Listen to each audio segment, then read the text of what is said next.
Eh bien nous voilà à la Punta da Piedade, une avancée des terres vers l'océan au sud de Lagos. Un endroit extraordinaire où les roches déchiquetées plongent dans l'océan du haut des falaises. Ce sont des arches miniatures, des pinacles, des pointes entaillées, des falaises torsadées qui plongent vers l'océan ici. Sujet de croquis intéressant, rapidement réalisé, au milieu d'une flore tout à fait exceptionnelle. La Punta da Piedade, c'est un enchaînement d'arches, de falaises déchiquetées. Ici, les remous et le ressac forment des éclaboussures d'écume au milieu des rochers ocre jaune, rouges et orangés. C'est un peu comme si toutes les plages et les falaises de Carbonero s'étaient donné rendez-vous ici. Et c'est dans ce splendide paysage que chacun va choisir les motifs de sa page de carnet au milieu d'un ensemble où la roche et l'océan se rencontrent dans un fabuleux enchevêtrement de couleurs. Cet ensemble offre un très vaste espace que je vais traiter jusqu'à l'horizon rapidement, par masse, avec quelques rehausses sur le plan graphique. Mise en place rapide du dessin.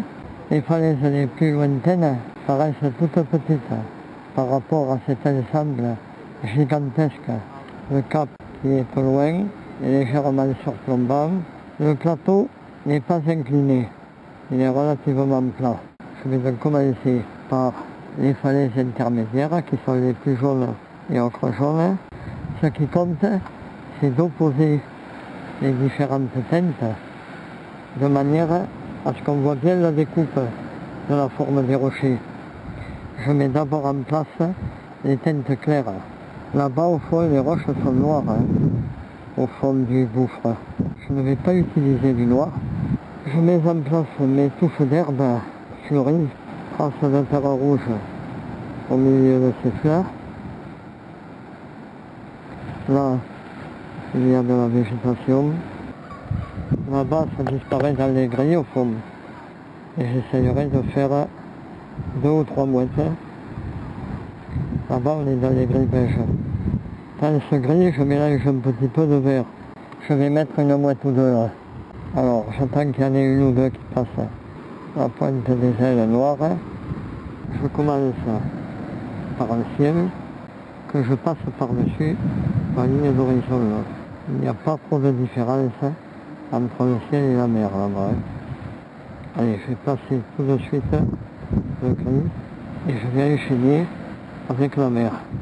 La mer a à peu près la même couleur que le ciel au fond. Il faudra laisser un liseré blanc en bordure de falaise.